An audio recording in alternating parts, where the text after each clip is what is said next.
Hi guys, welcome to this video. In this video, we are going to have a look at the OpenBox configuration of Archcraft Linux. If you remember in the previous video, we did the installation of Archcraft as a virtual machine. We are going to log into the same virtual machine, and we actually logged into the OpenBox window manager when we did the installation as well. We are going to log into the same OpenBox with the same installation that we did in the previous video. If you haven't watched that video, I will link it in the description as well as in the cards. You can have a look. Now let's move over to that virtual machine. This is the same virtual machine that we created in the previous video. Let me open up a terminal. Before that, you can see a dock here. When I open a terminal and when I make it full screen, the dock actually disappears. So let me zoom in a little bit. Now first thing, we have to locate the configuration file. The configuration file is generally kept in the .config directory /openbox, and by default it remains in that particular location. So let's cd into .config /openbox and enter, and we are inside the OpenBox directory. And now if I do an ls, you can see a lot of XML files, and the main configuration file is actually rc.xml. So you can use any text editor. I am going to use Vim. I am in the terminal and I am familiar with Vim, but you can also navigate to this particular directory using a file manager. I don't know what file manager is installed. Yes, Thunar is installed. So if I just open up Thunar, let me send Thunar to a different workspace. We will see what are the key bindings for that in a little bit. And here it's hidden actually, .config. So it's hidden file. So you can right click and show hidden files. No, it's not here. Again, we have these visual glitches. That's a bit annoying.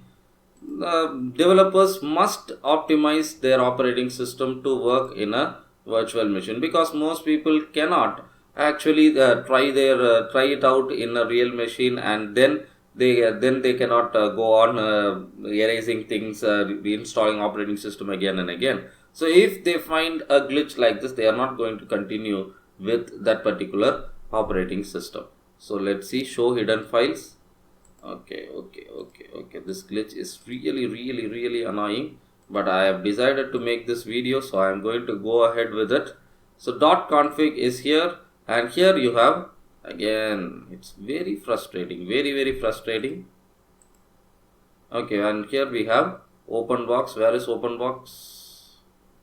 Very frustrating actually. I am beginning to lose my cool.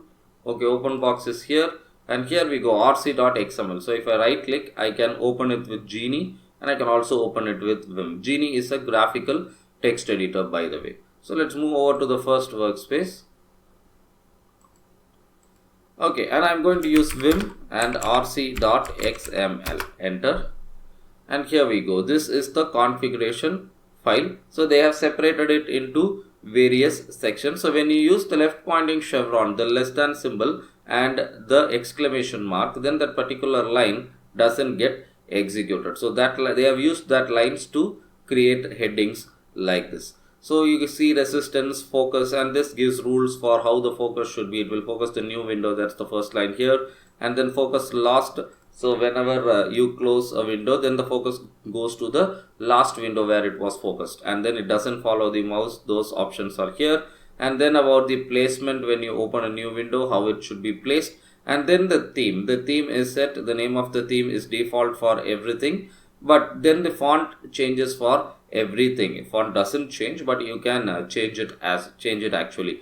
By default for everything, like active window, inactive window, menu header, menu item, the font is JetBrains Mono and the size is 9, but the weight of the font changes. For active window it's bold, for inactive window it's normal, for menu header it's bold, for menu item it's normal, etc. And active on-screen display it's bold, inactive on-screen display it is normal.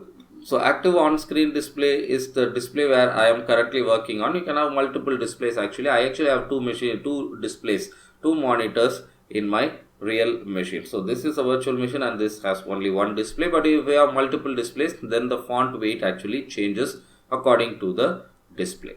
And then they have defined the workspace. By default they have created 5 workspaces, and then they have named it. So if you want, you can change this number, but you should also add the name. Just to copy this, and paste it again and then give the numbers 6, 7, 8, 9, 10. The number of workspaces that you can create is unlimited, so you can create as many workspaces as you want. And then if you scroll down, there are options for the margins and about the dock that we see here. Since we are full screen, we will not be able to see the dock, but if I minimize it, I should be able to see the dock. Okay, so dock is here. Let's make it full screen again. The visual glitches are making me really mad. And then we move to the key binding session. The key binding section is self-explanatory. There is the key binding and then there is the action name. So you can see action name and then the menu. So what is this is the menu item, the client menu. So show menu is the action name. The menu is the action name and the menu is actually the entire action. So show menu, this is also show menu, this is also show menu, but there are subdivisions to that. That is what the menu actually does. In this action, it has a subdivision. So you have W and space. So W stands for the Windows key or the super key, and A stands for the Alt key, and the capital S stands for the Shift key. So if I want to execute this particular key binding, I'll use Alt and Shift and space. So you can see here, this is what it opens. So what is this actually? It client list combined menu. So you can see the first in the first workspace, I have this particular Vim rc.xml. Second workspace is empty. The third workspace, I have open box. So if I want to go there, I can just click here and I can go to that particular workspace, and you can add new desktop, remove new last desktop using this particular menu. So again, you have Windows tab. This is the tab key. W is the Windows key, and here we have capital C. Capital C stands for the control key. So here you can see app menu, Control Alt and space. That opens the app menu. Again, we have visual glitches. I'm getting very frustrated, but anyway, let's continue with the video. Okay, and this is how the key bindings are. The same is for the mouse bindings as well. There are a lot of key bindings. If you want, you can add your own key bindings, change key bindings for any default key bindings that have been already set up. And let's scroll down. Key bindings take up most of the space in this configuration file. And after the key binding, we will move on to mouse bindings. So we are still in key bindings. Come on. Yes. Then we have mouse bindings. So again, mouse bindings will combine both the keyboard as well as the mouse. So you can see the actions here. So A and left means the Alt button and the left button. W and left means the Windows button and the left button. Windows button in your keyboard and the left button of your mouse. So when it is just left, then it is just the left button. You can again change any of these, and you can use the middle button can also be used. Let's scroll down. These are the mouse bindings. After the mouse bindings, what do we have? We have some application rules. Again, application rules focus how to focus. Some applications can be exempted from certain rules. Those options have been given here. So that is the end of the configuration file. We have other options that have been commented out here. And then finally the applications and the open box configuration have been closed. This is similar to, this is a markup language. So XML, it's similar to HTML. So if you open something, then you have to also close it. So this was opened up at the top and it has been closed down in the bottom. This is not the most effective way to write a configuration file, but anyway, it's not that simple as well. I find something like the Python configuration file of Qtile or even the Lua configuration file of the awesome window manager to be much more simpler and easy to understand than this XML file. But anyway, this XML file is not too terrible. It's not like you cannot understand anything or change anything. You can definitely do that as well.